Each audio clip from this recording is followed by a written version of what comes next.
Breaking tonight, we have uncovered high-level warnings that the 5 terrorists just released from Gitmo present a serious threat to America and her citizens. And wait until you see who those warnings are coming from. Welcome to the Kelly File, everyone. I'm Megyn Kelly. Throughout the day, we have seen dramatic developments regarding the deal to trade terrorists for Army Sergeant Bo Bergdahl. The most explosive is that tonight, a Pentagon source has confirmed to Fox News that many within the intelligence community have outstanding concerns Bergdahl may be an active collaborator with the enemy. There is much to go over tonight. We will begin with an exclusive interview of the 2 men who served in Bergdahl's platoon who say he is a deserter. Former Vice President Dick Cheney also joins us on whether the White House has just negotiated with terrorists. Senator James Inhofe is here on the warning that the 5 terrorists released present a real threat to America. And Judge Andrew Napolitano speaks to whether any laws were broken in this swap. First, a look back at the story of Bo Bergdahl. Bergdahl graduated infantry school in 2008 and eventually deployed to Afghanistan. He soon appeared to grow disillusioned with the war. A Rolling Stone magazine story quotes Bergdahl's final email to his parents before his capture, saying, quote, "I am ashamed to even be American. The horror of the self-righteous arrogance that they thrive in, it is all revolting. The title of U.S. soldier is just a lie of fools, and the horror that is America is disgusting." In response to his email, Bergdahl's father wrote back, quote, "Obey your conscience." 3 days later, Bergdahl went missing from his platoon's outpost in Afghanistan and was captured by terrorists affiliated with the Taliban. Bergdahl claimed he was nabbed when he fell behind on patrol, but his fellow soldiers say he simply walked off post. The military devoted weeks to searching for him, and now some in his battalion are claiming that at least 6 soldiers were killed during those missions, although the Pentagon tells Fox News it's never that cut and dry. Bergdahl's parents held out hope their son would one day return home. We support you and are eagerly awaiting your return home. Have faith, do good works, continue to tell the truth, but above all, sabr. Have the patience that can only come from God. They got their wish when the White House announced on Saturday that Bergdahl had been released in exchange for 5 infamous Guantanamo Bay prisoners. Hours later, President Obama appeared in the Rose Garden alongside Bergdahl's parents. Bergdahl's father took to the podium. He gave thanks and also praised Allah in the language of the Taliban. Bismillah ar-Rahman ar-Rahim. Zayabayem. While everyone was happy an American was coming home, some in Congress quickly demanded to know why the president had not given Congress the mandatory 30-day notification. Then the administration had to answer questions about encouraging future kidnappings. I don't think what we did in getting our prisoner of war released in any way would somehow encourage terrorists to take our American servicemen prisoner or hostage. I think the terrorists are intent on doing what they're going to do. Right now, those terrorists are celebrating. We just got this homecoming video as the leader of the Taliban issued a rare statement hailing this deal as a, quote, great victory. Joining me first tonight, former Army specialists Cody Full and Gerald Sutton, who are both Afghanistan war veterans and platoon mates of Sergeant Bo Bergdahl. Gentlemen, thank you both so much for being here, and thank you for your service. Cody, let me start with you. Do you believe that Bo Bergdahl deserted? Yes, I do believe he deserted, without a doubt in my mind. You have been prohibited from talking about this since he was captured. The Army made you sign non-disclosure agreements while he was in captivity. Tonight, you're free to speak. Why do you believe he deserted? Some of the activities before he deserted made telltale signs of this, mailing all his stuff home beforehand, the emails you mentioned, him talking about the terrain extensively, talking to the Afghan National Police in a way that was not about hearts and minds. There was an agenda there when he spoke to them. Gerald, I know that you were friends with Bo in your platoon. What do you think? I do think that it was premeditated and everything, just like Cody said. His true motives and everything, I really don't know. He never spoke about them. But, yeah, pretty much what Cody said, too. Susan Rice went on the Sunday talk shows this week, yesterday, and said the following. Listen. He served the United States with honor and distinction, and we'll have the opportunity eventually to learn what has transpired in the past years. Cody, do you believe that Bo Bergdahl served the United States with honor and distinction, as she said? He did not serve the United States with honor. We all took an oath. He violated his oath when he deserted us and put other Americans in jeopardy.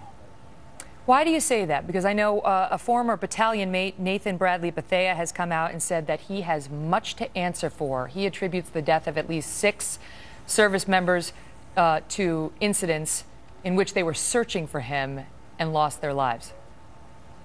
What I can say on that is I can't prove that he caused deaths, but what I can prove is those soldiers would not have been there at that location that they died or were severely injured. There's a high probability that they would not be there looking for him if he didn't desert, because then we wouldn't have a mission to find him. Gerald, apart from that link, the loss of lives of the soldiers who were looking for him, why do you think Americans should be paying attention to whether Bo Bergdahl was a deserter? Well, I just don't want to see him hailed as a hero, and I just want him to face the consequences of his own actions and possibly face a court-martial for desertion. The president has come out and said, we leave no service member behind, and that is why we struck this deal, even though it has proven to be controversial for a number of reasons, some of which we're going to get into a little later, including the character of these five Taliban members, these Gitmo detainees. Your thoughts on that, Cody? I mean, as a service member yourself. I don't think we should. I mean, I'm glad he's home. He is an American. I can only judge him on his actions, and I think he needs to be held accountable for his actions. Anybody else that violates their oath or the military justice code gets a trial, and I believe he should have a trial for what he did. Gentlemen, thank you both for being here, and thank you for your service. Thank you, Megan. Today, the administration claimed it wasn't worried about releasing these detainees. But that is not what the administration told Congress back in 2012 about these very same 5 guys. Here is National Intelligence Director James Clapper. I don't think anyone harbors any illusions about these 5 Taliban members and what they might do if they were transferred. No one harbors any illusions about them. When asked to explain that reversal in 2 years' time, here is what a deputy national security advisor today told CNN. As a result of the agreement we reached with the government of Qatar, with the personal assurances of the Emir of Qatar, we have the assurances that they will not pose a threat to the United States or to Americans. Joining me now, Oklahoma Senator James Inhofe. He's ranking member of the Senate Armed Services Committee. Sir, they've assured us, Qatar has assured us that they're going to watch these guys for a total of 1 year. And when asked what exactly they'll be doing in watching them, Jay Carney said, I don't know. And when asked what happens after that 1 year, the national security spokesman said very little. Your thoughts on it? Well, first of all, there's, when you stop and think about what they could do, Megan, in a period of a year, they would go back, organize, plan their actions, knowing that we're going to be leaving as the troops are drawn down. Here we have, this is the, you've done a great job in characterizing this guy, Bergdahl, but even if Bergdahl was not a bad guy and didn't desert, still it wouldn't make any difference. You can't negotiate with a terrorist. And these 5 guys, just by their titles, Megan, they are the 5 arguably the most dangerous people of the 149 left in Gitmo. My personal feeling on this, because I've kind of been trying to champion the cause of keeping Gitmo open now for longer than 6 years. And this is just one more step. I think if the president believes he can take the 5 most dangerous people in Gitmo and turn them loose, turn them back to the fight, that he can get rid of anyone, and that's his obsession, is to close Gitmo. So I think that factors into this thing in a big way. And as far as what Qatar says they can and can't do, I don't believe any of that. They're going to go back and start working, and they've already killed Americans. They'll be killing more Americans. These 5 guys were specifically asked for by the Taliban. We didn't pick them. The Taliban picked them. And you have been talking about these guys and their possible release for a long time, because they've been wanted by the Taliban for some time in a prisoner swap. The president came to Congress a couple years ago and was told, no, this isn't a good idea. Now he says he had to do it because of exigent circumstances. There was urgency, that Bergdahl's health and some other circumstances demanded it, and he didn't have time to come and notify Congress as the law requires. Your response? Well, my response is the president knew full and well that these are the highest-ranking Taliban people in captivity, and that's the issue.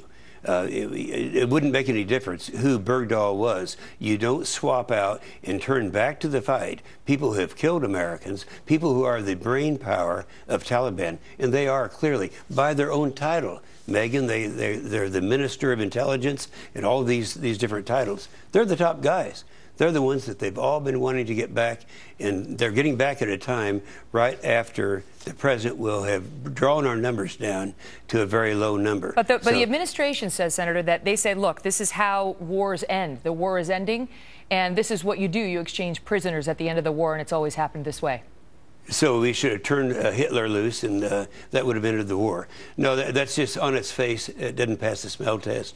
This isn't right, and it's hard for me and people. I talked to a lot of people in Oklahoma just this morning about this, and they can't figure out why in the world would we turn loose the 5 most dangerous people who hate America, who want to kill Americans, who have the equipment and the following to revive what was the Taliban. And that's what they're doing. I know that there's a Senate Armed Services Committee that's going to take place next Tuesday. It's closed. It's closed. Now, here's the problem. And I don't like the closed hearings because the American people need to know. Today I requested an open hearing, and whether we can do that by following the closed hearing, I don't know. But we need to have an open hearing so that everyone knows what's going on. What's happening. I need to turn the page with you quickly before we get to Vice President Dick Cheney back on Bergdahl, because today there was also big news made on the EPA, and the president now has a cap-and-trade proposal, essentially. The same one, it looks very much like the one that failed to get through Congress, but the president is sort of doing it himself now, and he says it's going to help the environment, and he believes saves money. Well, you know, they've lost the battle. First of all, if you look at what's happened since this whole fight started. The Earth has not increased. In fact, it's leveled off for the last 12 years. They declare now that it's going to be the hottest year in the last, maybe even in history. But the polling, the American people have caught on. You look at the polls. The Gallup poll, Megan, just last week had global warming as number 14 out of 15 issues. I can remember what was number 1 or number 2. So you could ask the question, why is the president doing this at this time? Here's the answer right now, and his name is Tom Steyer. Tom Steyer is a multi-billionaire out in California who has stated, and it's all in writing, he has even agreed to it, he hasn't denied it, that he's putting $50 million of his own money into campaigns to try to elect a Senate that'll go back to the global warming hoax. By the way, I wrote a book about this called The Greatest Hoax. Anyone doubts what I'm saying, get it and read it. Senator Inhofe, thank you for being here, sir. Thank you, Megan. Well, the senator just raised one of the most contentious issues in this prisoner swap deal. America doesn't normally negotiate with terrorists. Did we just do that?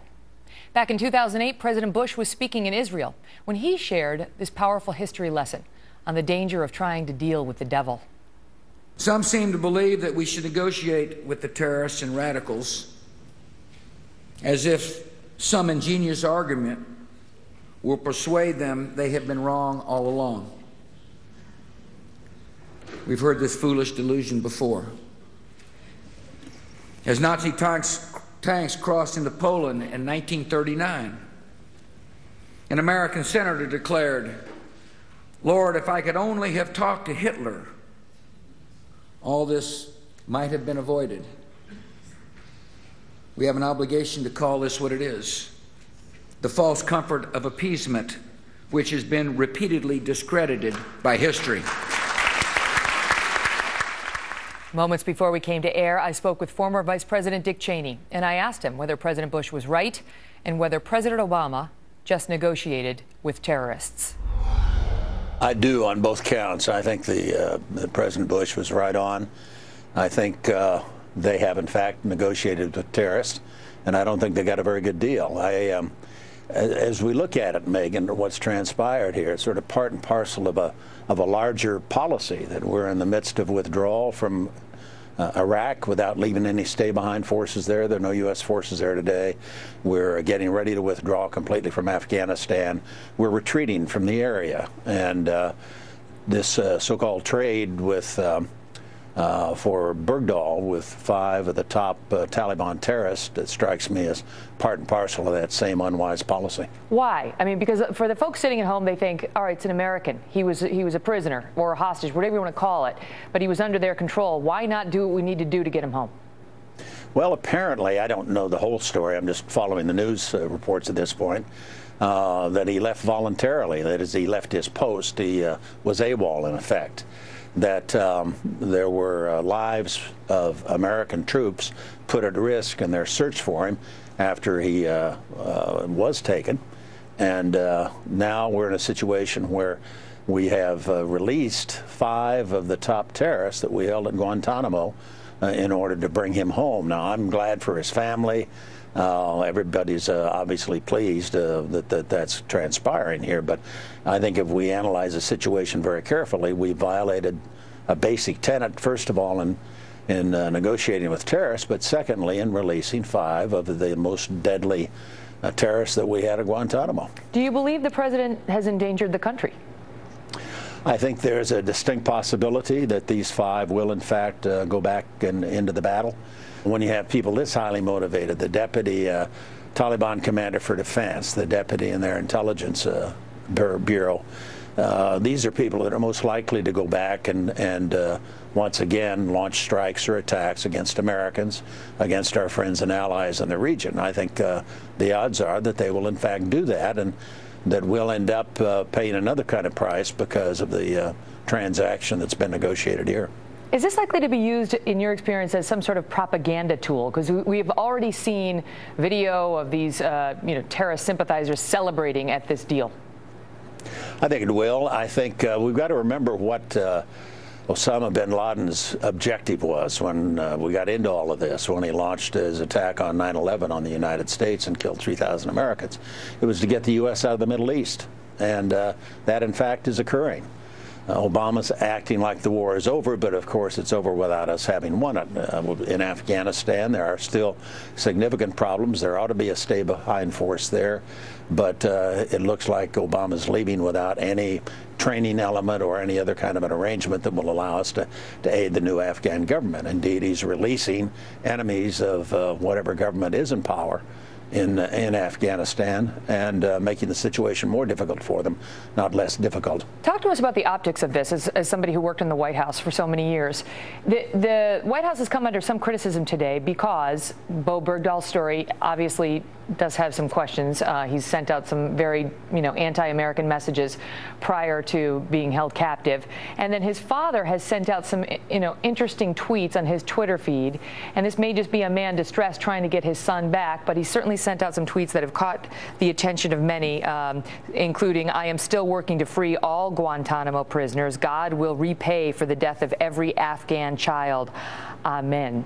Amin, he writes. And then that's been deleted. That man stood next to our own president in the Rose Garden at the announcement of this deal and spoke in Arabic. Here's just a clip of that for the viewers who missed it. Bismillah ar-Rahman ar-Rahim, Zeabayem. Moments later, he and the president are shaking hands and hugging. Some are expressing disbelief that the White House put the president in a position like this. Is there any problem with that as far as you see? Do you see this just as a distressed father and a president appropriately embracing him? Well, I think there's a certain extent to which you've got to understand the pressures that are on a parent to try to help their child who's in captivity. But I think the whole transaction represents really bad staff work. I'd be very, very careful before you run the president out to sort of claim victory at having earned the release of somebody who, in effect, went AWOL, apparently, and left his post. So if I were there, I would not have supported the transaction, and I would have been, I think, made the effort to make certain the president didn't get exposed in a way that ultimately could be very embarrassing. Vice President Dick Cheney, thank you so much for your time, sir. It's good to see you, Megan.